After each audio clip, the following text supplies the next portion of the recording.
السلام علیکم ورحمۃ اللہ وبرکاتہ۔ چھٹی کلاس، آپ کو جو کوشچن آنسر اب تک دیے گئے ہیں، میں جو کاپی میں سے آپ کو یاد کرا رہا ہوں، کاپی میں لکھ کر ان کا فوٹو کھینچ کر آپ تک بھیج دیا جاتا ہے تاکہ آپ اچھی طرح سے ان کو اپنی کاپی میں نوٹ کر لیں اور یاد کرنے میں آسانی ہو۔ اپنی کاپی جو ہے وہ میرے پاس تک بھی بھیجتے رہیے تاکہ میں ان کو چیک کرتا رہوں اور مجھے معلوم ہو جائے کہ کن کن بچوں نے اپنا کام پورا کر لیا ہے۔ دیکھیے کوشچن نمبر 10، زمانہ نبوی میں جمعے کے لیے ایک اذان ہوتی تھی۔ کتنی اذان ہوتی تھی؟ آپ صلی اللہ علیہ وسلم کی موجودگی میں ایک اذان ہوتی تھی۔ پھر اذان ثانی کا یعنی دوسری ایک اور اذان کا آغاز اور اضافہ کس زمانے سے ہوا اور کیوں ہوا؟ جواب، حضرت عثمان غنی رضی اللہ عنہ نے، حضرت عثمان غنی جن کو ذوالنورین بھی کہا جاتا ہے، جن کے نکاح میں نمبر وار نبی کریم صلی اللہ علیہ وسلم کی 2 صاحبزادی آئی ہیں، جو تیسرے خلیفہ ہیں،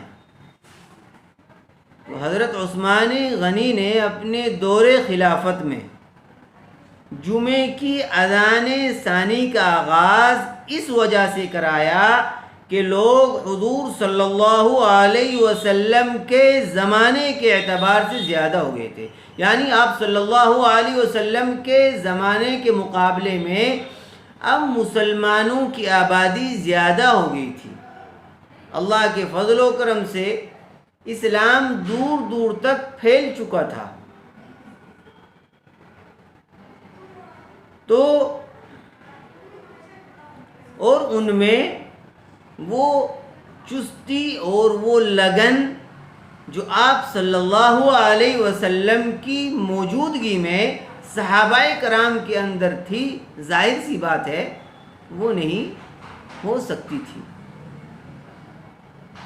اور ان میں سستی پیدا ہو گئی تھی۔ جمعے کی اہمیت کی وجہ سے حضرت عثمان غنی نے اپنے اجتہاد یعنی خود بہت غور و فکر کر کے اور صحابہ کرام کے اتفاق سے، صحابہ کرام رضوان اللہ علیہم اجمعین کا، جو صحابہ کرام سے موجود تھے، بڑے بڑے اکابرین، ان سے مشورہ کیا۔ جب ان سب کا اتفاق اس بات پر ہو گیا کہ ہاں ایک اور اذان ہونی چاہیے، جس اذان کے بعد لوگ جو ہے مسجد کی طرف دوڑے چل پڑے، اور جب مجمع آ جائے پھر اذان ہو، جو آپ صلی اللہ علیہ وسلم کے زمانے سے ہوتی چلی آ رہی تھی، جو اذان خطبے سے پہلے ہوتی ہے، کہ پھر اذان ہو اور جو ہے خطبہ شروع ہو جائے۔ اس لیے اذان، ایک اور اذان کا اضافہ کرایا گیا جمعے میں، تاکہ پہلی اذان سن کر لوگ جو ہیں وہ مسجد میں تشریف لے آئیں، اور جب مجمع اکٹھا ہو جائے پھر جو ہے وہ اذان، جو خطبے کے وقت اذان ہوتی وہ اذان دی جائے، تاکہ جو بات خطبے میں کہی جائے وہ بات سارے مجمع تک پہنچ سکے۔ اللہ تعالیٰ نے مسلمانوں کے لیے ایک 8 روز میں ہفتے واری ایک مجمع رکھا ہے کہ جو بھی بات کہنی، اسی لیے ہر مسجد میں جمعہ نہیں ہوتا ہے، تاکہ گاؤں دیہات کے سب لوگ اکٹھے ہو کر شہر کی ایک بڑی جامع مسجد میں کر جمعہ پڑھیں اور جو بات وہاں سے کہی جائے اس کے مطابق عمل کریں۔ تو حضرت عثمان غنی نے صحابہ کرام کے مشورے اور اتفاق سے یہ ایک اور اذان کا اضافہ کیا تاکہ سب لوگ جو ہے وہ خطبے میں شریک ہو سکیں۔ تو دوسری اذان کا آغاز حضرت عثمان غنی کے دور خلافت میں ہوا۔ سوال لمبا ہو جائے گا، سن۔ ابو تراب کس کی کنیت ہے اور کیوں؟ کیا ابو تراب؟ جواب، یہ حضرت علی رضی اللہ عنہ کی کنیت ہے جو حضور صلی اللہ علیہ وسلم نے رکھی۔ واقعہ یہ پیش آیا کہ ایک مرتبہ حضور صلی اللہ علیہ وسلم حضرت فاطمہ رضی اللہ عنہ کے پاس گئے۔ حضرت فاطمہ کون ہے؟ آپ صلی اللہ علیہ وسلم کی صاحبزادی۔ حضرت علی کو معلوم کیا تو فاطمہ نے جواب دیا کہ وہ تو آج ناراض ہو کر چلے گئے۔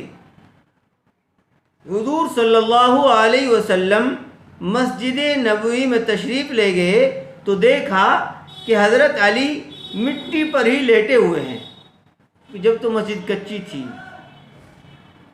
یہ آج کل کی طرح مسجدوں میں پتھر لگے ہوئے اور قالینیں پڑی ہوئی نہیں تھی، کچی مسجدیں تھیں،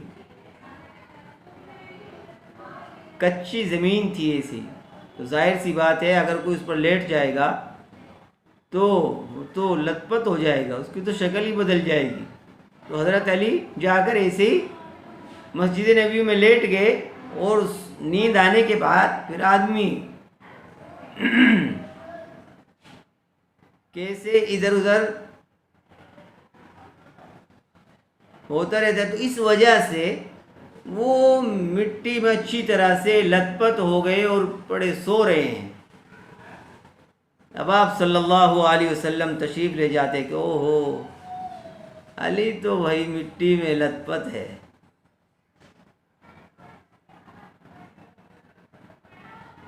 دیکھا کہ حضرت علی مٹی پر ہی لیٹے ہوئے ہیں اور جسم پر بہت ساری مٹی لگی ہوئی ہے۔ حضور صلی اللہ علیہ وسلم ان کے پاس آئے اور ان کی پشت پر ہاتھ مار کر مٹی جھاڑتے ہوئے کہنے لگے، قم یا ابا تراب، قم یا ابا تراب، کہ اے مٹی کے ابا، اے مٹی والے کھڑے ہو جائیے، اٹھ جائیے۔ تو آپ صلی اللہ علیہ وسلم کا کسی کو کچھ کہہ دینا یہ اس کے لیے فخر کی بات ہوتی تھی۔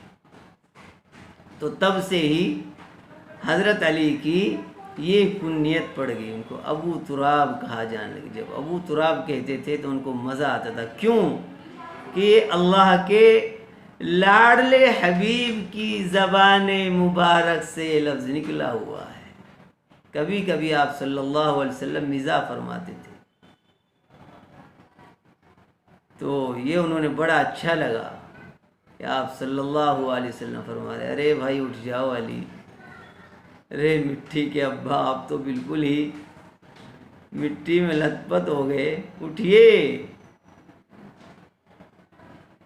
تو یہ ان کی خوش قسمتی تھی کہ اللہ کا لاڈلا حبیب، دونوں جہاں کا سردار، ان سے اس طرح کا کلام فرما رہا ہے۔ یہ آپ صلی اللہ علیہ وسلم کی محبت تھی ان کے ساتھ۔ تو تب سے ہی حضرت علی کی کنیت ابو تراب بھی پڑ گئی۔ اللہ تعالی ہم سب کو نبی کریم صلی اللہ علیہ وسلم کے نقش قدم پر چلنے کی توفیق عطا فرمائے۔